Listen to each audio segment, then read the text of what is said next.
Good morning, student. Today we will study Indian economy.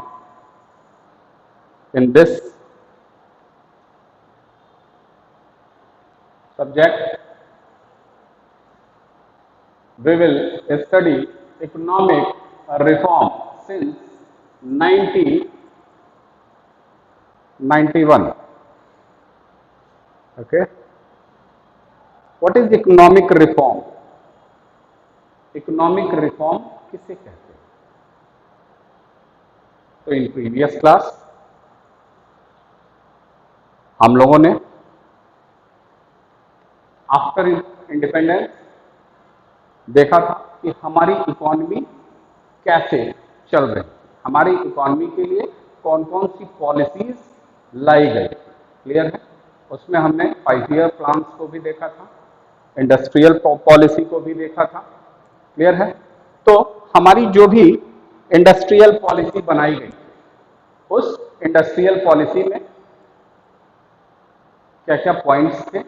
तो industrial policy में हम लोगों ने देखा था कि इंडस्ट्री सेटअप करने के लिए लाइसेंसिंग सिस्टम को अप्लाई किया गया था। क्लियर है? कोटा सिस्टम लाया गया था, टैरिफ सिस्टम था, बैरियर्स थे। ये सारी चीजें हमने इंडस्ट्रियल पॉलिसी के अंदर लाया था और अपनी इंडस्ट्री को सेटअप करते हुए उसे ग्रो करा। लेकिन हमारी जो इकोनॉमी थी आफ्टर इंडिपेंडेंस, वो क्लोज्ड इकोनॉमी थी। क्लोज्ड इकोनॉमी मीन्स ऐसी इकोनॉमी जिसमें रेस्ट ऑफ वर्ल्ड से बहुत ज्यादा रिलेशन एस्टैब्लिश नहीं किया जाता है in sector of economy. Clear है? तो हम अपने ही देश में, देश के अंदर ही हम अपनी इकोनॉमी को रन करा रहे थे। हमारी कंट्री के अंदर जो भी कंज्यूमर की डिमांड्स थी उनको हम फुलफिल कर रहे थे, बट रेस्ट ऑफ वर्ल्ड से ना बहुत ज्यादा हम इंपोर्ट कर रहे थे और ना बहुत ज्यादा एक्सपोर्ट कर रहे थे। क्लियर है? तो इसके साथ साथ हम अपनी इकोनॉमी को रन कराते हैं। बट बिफोर 1991 हमारी इकोनॉमी क्योंकि क्लोज्ड इकोनॉमी थी, तो क्लोज्ड इकोनॉमी में हम अपनी कंट्री को ही मैक्सिमम प्रोडक्ट यूज कराते थे या उसके लिए हम प्रोडक्शन करते थे। रेस्ट ऑफ वर्ल्ड में हम अपना बहुत ज्यादा प्रोडक्शन रखते नहीं थे। दूसरी बात कि रेस्ट ऑफ वर्ल्ड से बहुत ज्यादा प्रोडक्ट्स हमारे यहाँ आते भी नहीं, तो हमें ये पता ही नहीं चलता था कि हमारी जो प्रोडक्ट का हम प्रोडक्शन कर रहे हैं वो राइट डायरेक्शन में कर रहे हैं या रॉन्ग डायरेक्शन में। मीन्स कि हम जो प्रोडक्शन कर रहे हैं उसमें हम टेक्नोलॉजी का कैसे यूज कर रहे हैं हमें नहीं पता, हमारी कॉस्टिंग ज्यादा आ रही है हमें नहीं पता था, क्योंकि रेस्ट ऑफ वर्ल्ड के हम प्रोडक्ट्स को नहीं ले रहे हैं। क्लियर है? तो यहां पर एक प्रॉब्लम आ गई। प्रॉब्लम ये आ गई कि जब हम रेस्ट ऑफ वर्ल्ड से अपने इकोनॉमिक रिलेशन को एस्टैब्लिश नहीं किए तो हमारी इकोनॉमी धीरे धीरे डाउनफॉल की तरफ चली गई। और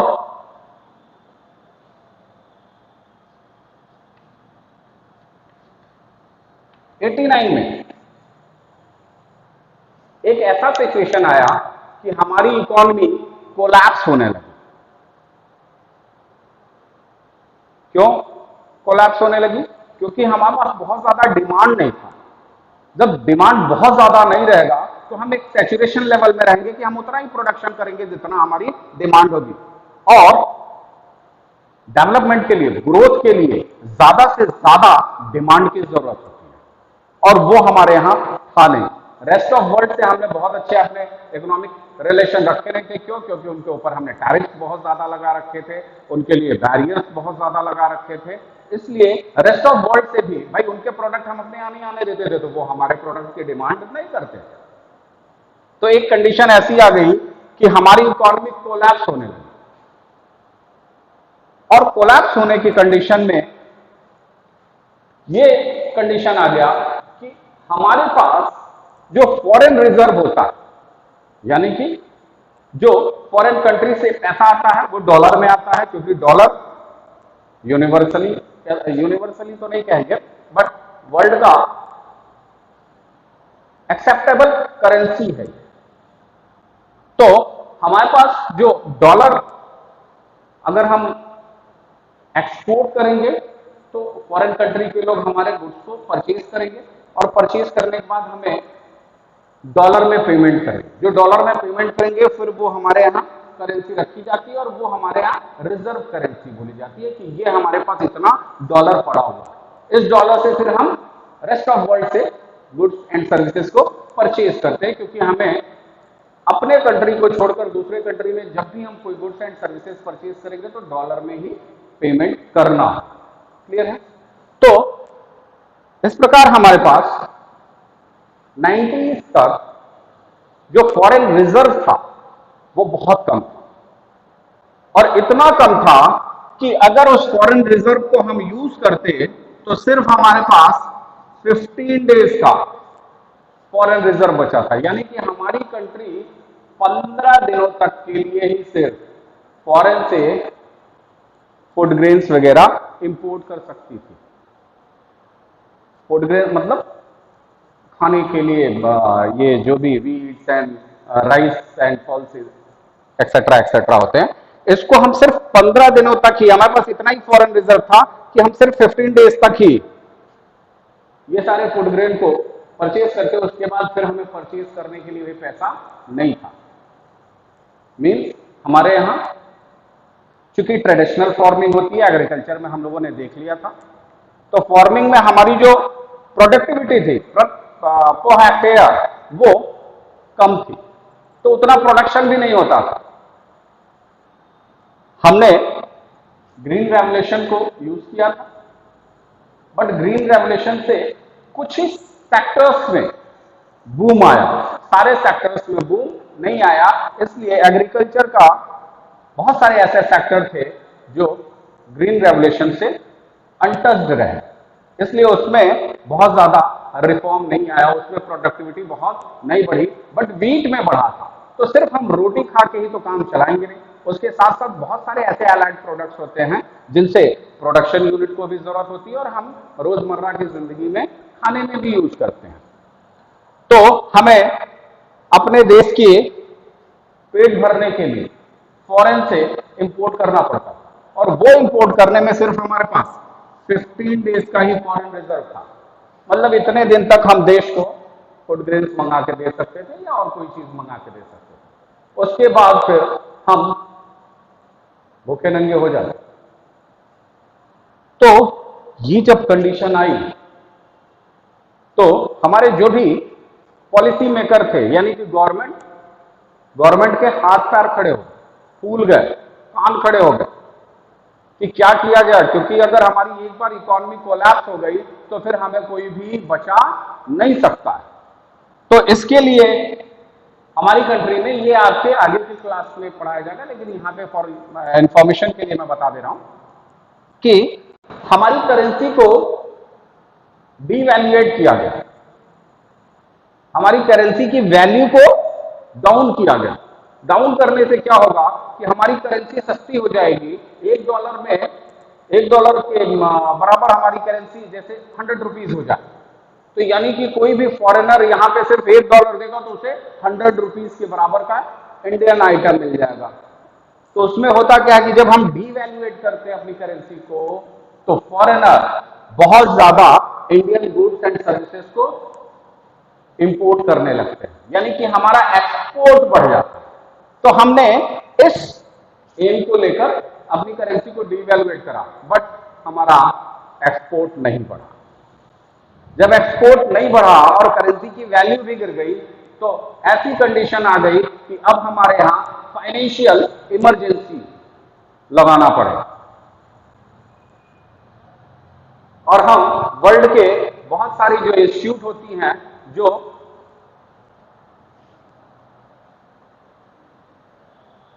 अन्य कंट्रीज को कर्ज देती हैं, बारो करती हैं, लैंडिंग करती हैं, तो उनके पास भी गए, लेकिन वो लोग भी हमको पैसा नहीं दे रहे थे। उसमें वर्ल्ड बैंक था, IMF था,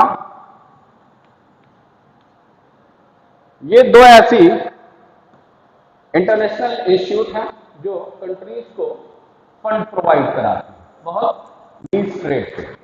तो इनके पास भी इंडिया गया कि हमें फंड दिया जाए, हमारी इकोनॉमी कोलैप्स की तरफ जा रही है, बट इन लोगों ने भी फंड देने से मना कर दिया। क्यों? क्योंकि इंडिया में इकोनॉमी में रिस्ट्रिक्शंस बहुत थे और वर्ल्ड के लोगों को इन रिस्ट्रिक्शंस की वजह से फायदा नहीं मिल रहा था, यानी कि उनके इंडस्ट्री यहां पे सेटअप नहीं हो पा रहे थे, क्योंकि यहां पे लाइसेंसिंग सिस्टम था, यहां पे कोटा सिस्टम था कि इतना ही कोटा ये प्राइवेट के लिए रिजर्व रहेगा, बाकी गवर्नमेंट सेक्टर के लिए रिजर्व है। ये फैक्ट्री एस्टैब्लिश करने के लिए आपको लाइसेंस लेना पड़ेगा और लाइसेंसिंग सिस्टम बहुत टफ था। तो इन लोगों ने कहा कि आपका जो पॉलिसी है, इकोनॉमिक पॉलिसी, वो खराब है, हम आपको लोन नहीं देंगे। अगर आपको लोन चाहिए तो आप अपनी इकोनॉमी पॉलिसी चेंज कीजिए। और मजबूरी में जब हमारे पास पैसा नहीं रहा तो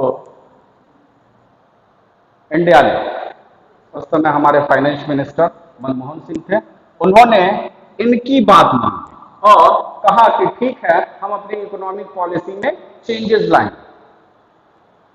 तो चेंज लाने पर आईएमएफ ने $7 बिलियन, जिसे इससे रिप्रेजेंट करते हैं, वो हमें फंड प्रोवाइड कराया और शर्त रखा कि अगर आप अपनी इकोनॉमी रिफॉर्म नहीं करेंगे तो ये पैसा हम वापस ले लेंगे और आपको इकोनॉमी रिफॉर्म में लिबरलाइजेशन लाना पड़ेगा, प्राइवेटाइजेशन लाना पड़ेगा और ग्लोबलाइजेशन लाना पड़ेगा। यानी कि आप अपनी इकोनॉमी को लिबरल करेंगे, आप अपनी इकोनॉमी को प्राइवेट सेक्टर के लिए ओपन करेंगे और आप ग्लोबलाइजेशन लाएंगे, यानी कि वर्ल्ड का कोई भी प्रोड्यूसर या कंट्री आपके यहां आके फैक्ट्री स्टैब्लिश करे और आप वर्ल्ड के, रेस्ट ऑफ वर्ल्ड के जितनी भी कंट्री है उनसे इजीली आप अपना इंपोर्ट एक्सपोर्ट इजी वे में करेंगे। आप अपने टैरिफ को कम करेंगे। टैरिफ मतलब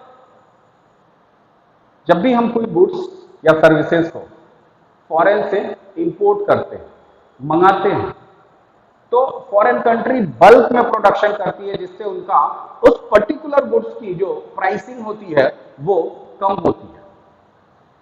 तो कम प्राइस पे जब वो हम मंगाएंगे तो हमारे यहां भी सेम प्रोडक्ट को इंडस्ट्रियलिस्ट प्रोड्यूस करते हैं और हमारी कॉस्टिंग ज्यादा होती है। क्यों? क्योंकि हम बल्क में प्रोडक्शन नहीं करते हैं। बल्क में प्रोडक्शन क्यों नहीं करते हैं? क्योंकि बहुत सारी चीजें, हमने आपको इंडस्ट्रियल सेक्टर में बताया हुआ था कि बहुत सारी ऐसे कमोडिटीज हैं, जिस टाइम हमारा आया था 535 कमोडिटीज थी, वो स्मॉल सेक्टर के लिए रिजर्व करी गई थी। और स्मॉल स्केल इंडस्ट्रीज के लिए क्या है कि उस समय स्मॉल स्केल इंडस्ट्री के लिए 1 लाख का ही सिर्फ इन्वेस्टमेंट था। जो कंपनी सिर्फ 1 लाख के इन्वेस्टमेंट करके किसी भी चीज का प्रोडक्शन करेगी उसे स्मॉल स्केल इंडस्ट्री कहेंगे। अब 1 लाख का एक मशीन ही नहीं आता, मशीन की भी कॉस्टिंग 10 लाख होते हैं और 1 लाख का अगर वो मशीन लाएगा तो इट मीन्स कि वो छोटी मशीन होगी। छोटा मशीन होगा तो हमारा प्रोडक्शन भी इन कंपैरिजन बहुत कम होएगा और जब हमारा प्रोडक्शन कम होएगा तो ऑब्वियसली हमारी कॉस्टिंग भी ज्यादा आएगी। तो इस वजह से फॉरेन से जो हम कमोडिटीज को मंगा रहे हैं उनकी कॉस्टिंग कम होती थी, क्योंकि वो बल्क में करते थे, बड़े बड़े मशीनों से वो प्रोडक्शन करते थे। और हमारे यहाँ बहुत सारे ऐसे गुड्स एंड सर्विसेज को हमने कोटे के अंतर्गत स्मॉल स्केल इंडस्ट्रीज के लिए फिक्स कर रखा था, तो हमारी कॉस्टिंग ज्यादा होती थी, तो उनका सामान हमारे यहां बहुत सस्ता ना पड़े, क्योंकि वो तो कम रेट पे आ रहा है। तो जैसे ही हमारे कंट्री में वो आता था उसके ऊपर हम एक टैरिफ लगा देते थे, एक हम शुल्क लगा देते थे और कहते थे कि इस पे हम 20% का टैरिफ इंपोज कर रहे हैं। 20% का टैरिफ इंपोज करते थे। एक मैं हाइपोथेटिकली आपको बता रहा हूं कि उस पे जब टैरिफ इंपोज करते थे तो उसकी कॉस्टिंग बढ़ जाती थी, तो फिर हमारे कंट्री के गुड्स से उसका कंपटीशन बहुत तेज नहीं होता। तो यहां पर ग्लोबलाइजेशन के लिए एक बात की गई कि आप जो टैरिफ इंपोज कर रहे हैं, अनएथिकली टैरिफ इंपोज कर रहे हैं, सिर्फ इस वजह से कि हमारी स्मॉल स्केल इंडस्ट्री सुरक्षित रहे। तो उसके लिए आईएमएफ ने कहा कि आप अपनी इकोनॉमी रिफॉर्म में ये चीजें लाएंगे तो ही हम आपको लोन देंगे, अदरवाइज नहीं देंगे। और लोन लेने के लिए, क्योंकि हमारी कंडीशन बिल्कुल वर्स्ट हो गई थी, कोलैप्स की तरफ थी हमारी इकोनॉमी, फाइनेंशियल इमरजेंसी की स्थिति आ गई थी, तो लोन लेने के लिए हम लोगों ने अपने इकोनॉमी को रिफॉर्म किया कभी 1991 में, और इसे शॉर्ट फॉर्म में एलपीजी कहते हैं, लिबरलाइजेशन, प्राइवेटाइजेशन एंड ग्लोबलाइजेशन। हमने एलपीजी मॉडल को अपने यहां इंप्लीमेंट किया, फाइनेंस मिनिस्टर मनमोहन सिंह थे। तो इसमें क्या किया गया कि हमने कहा कि ये जो आप फैक्ट्रीज को स्टेबलाइज करने के लिए इतनी लाइसेंसिंग रखे हुए हैं, इतना कोटा रखे हुए हैं, इसको और लिबरल कीजिए, क्योंकि अगर लिबरल नहीं करेंगे तो यहाँ पे फॉरेन कंट्रीज के इंडस्ट्री सेटअप नहीं कर पाएंगे। और जब तक पूरा मार्केट या पूरा वर्ल्ड एक विलेज नहीं होगा, विलेज मतलब जहां पे लेजर मतलब जहां पे आने जाने पे कोई रोक टोक नहीं हो, यानी कि ऐसी इकोनॉमी जिसमें कोई भी कहीं भी कोई भी किसी भी टाइप का बिजनेस कर ले, जब तक इस टाइप का आप एटमॉस्फेयर नहीं क्रिएट करोगे तब तक आपकी इकोनॉमी में रिफॉर्म नहीं आएगा, और तब तक आप रेस्ट ऑफ वर्ल्ड से जुड़ नहीं पाएंगे, और तब तक हम आपको लोन प्रोवाइड नहीं करेंगे। तो आईएमएफ के कहने पर मनमोहन सिंह ने एलपीजी मॉडल को हमारे कंट्री में लाया, और यहां से हमारी एक इकोनॉमी रिफॉर्म शुरू होता है। जो इसके पहले हमारे यहाँ रिस्ट्रिक्शंस बहुत थे, उन रिस्ट्रिक्शंस को हमने हटाते हुए इकोनॉमिक रिफॉर्म लाया, जिसमें लिबरलाइजेशन, प्राइवेटाइजेशन एंड ग्लोबलाइजेशन किया। लिबरलाइजेशन के तहत हमने क्या किया कि हमने लिबरल किया, किस चीज को लिबरल किया, पॉलिसीज को लिबरल किया। बहुत ज्यादा जो रिस्ट्रिक्शन लगा रखे थे इंडस्ट्री के ऊपर, उस रिस्ट्रिक्शंस को हमने कम किया। बहुत सारे ऐसे गुड्स एंड कमोडिटीज थे जो पब्लिक सेक्टर के लिए रिजर्व करे गए थे, अर्थात उस पे गवर्नमेंट ही उस सेगमेंट में इंडस्ट्री सेटअप करेगी। तो प्राइवेटाइजेशन के तहत उन सारी चीजों पे सिर्फ गवर्नमेंट के सेक्टर्स की मोनोपोली को फिनिश करते हुए प्राइवेट के लिए भी खोल देना, यानी कि कोई भी अब इन्वेस्ट कर सकता है। ठीक है, कोई भी प्राइवेट फर्म आके यहां पे किसी भी कमोडिटीज की फैक्ट्री स्टेबलाइज कर सकती है। और क्या था प्राइवेटाइजेशन में, धीरे धीरे गवर्नमेंट जितने भी अपने इन्वेस्टमेंट कर रखी थी, पहले कोई इंडस्ट्री को सेटअप कर रखा था, उसमें गवर्नमेंट अपना हाथ धीरे धीरे वापस खींचेगी, अपने आप को रोल बैक करेगी। तो रोल बैक करने के लिए क्या होगा कि जो भी वो इंडस्ट्री थी उसमें उसे क्या करना पड़ेगा, डिस इन्वेस्टमेंट करना पड़ेगा।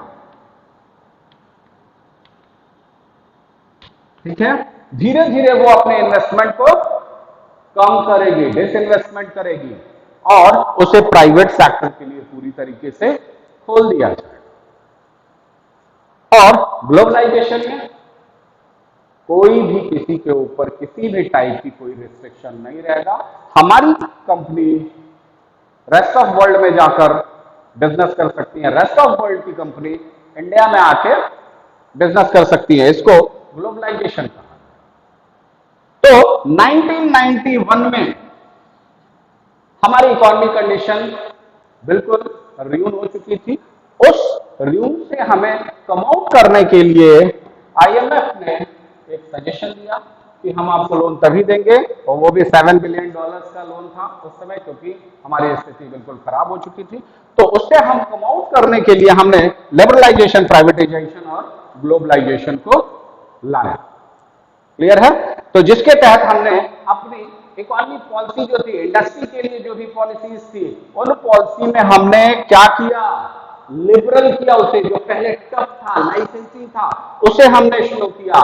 जो बहुत सारे ऐसे सेगमेंट थे, तकरीबन 6 केमिकल में पब्लिक सेक्टर यानी कि गवर्नमेंट का इन्वॉल्व होगा, सिर्फ गवर्नमेंट ही केमिकल को प्रोड्यूस करेगी। रेलवे गवर्नमेंट ही प्रोड्यूस करेगी। जो हमारे डिफेंस के लिए आइटम यूज होते थे, वो भी सिर्फ गवर्नमेंट के फैक्ट्रीज ही बनाएंगे। इस टाइप का गवर्नमेंट के लिए बहुत सारी चीजों को रिजर्व कर दिया गया था, तो उसको भी खोल दिया गया, खोलने की बात करी गई प्राइवेटाइजेशन के तहत। और ये भी उसमें वो किया गया कि धीरे धीरे गवर्नमेंट अपना डिसइन्वेस्टमेंट करेगी। और आप रोज के बजट में आप पढ़ते होंगे, हर साल बजट में आता है कि गवर्नमेंट 65,000 करोड़ रुपए का डिसइन्वेस्टमेंट का एम रखी हुई है। क्लियर है? तो सारी चीजों को प्राइवेट के लिए खोल दिया जाएगा और ग्लोबलाइजेशन मतलब एक दूसरे से पूरे विश्व में कोई भी एक दूसरे जगह पर जाके अपना बिजनेस कर सकता है, जिसमें आउटसोर्सिंग है। जैसा कि आप देखते हैं कि अमेरिकन कोई कंपनी है इंडिया में आउटसोर्सिंग करा रही है, यानी कि इंडिया में 10 बंदों को बिठाई हुई है और वो अमेरिकन लोगों को सेटिस्फाई कर रहे हैं थ्रू द फोन। क्लियर है? तो ये मॉडल अपना के हमारी इकोनॉमी को बूम दिया गया और जैसे ही लिबरलाइजेशन, प्राइवेटाइजेशन, ग्लोबलाइजेशन किया गया, एलपीजी मॉडल को अपनाया गया, वैसे ही हमारी इकोनॉमी बहुत धीरे धीरे से ऊपर उठने लगी और जो हमारे यहाँ फाइनेंशियल इमरजेंसी की स्थिति आ गई थी वो फिनिश हो गया। तो ये है हमारी इकोनॉमिक रिफॉर्म, जिसमें हमने एलपीजी मॉडल अपनाकर अपनी इकोनॉमी को कोलैप्स होने से बचाया और फिर आज हम इसी एलपीजी मॉडल के वजह से ही वर्ल्ड के 5th लार्जेस्ट इकोनॉमी बने हुए हैं और परचेजिंग पावर पैरिटी में हम 3rd लार्जेस्ट इकोनॉमी बने हुए हैं। क्लियर है? तो ये आज के लिए इतना ही है। इसे आप बुक से गो थ्रू कीजिएगा, उसमें समझिएगा और किसी भी टाइप की उसमें कोई प्रॉब्लम आएगी तो बेहिचक आप पूछ सकते हैं। Thank you class.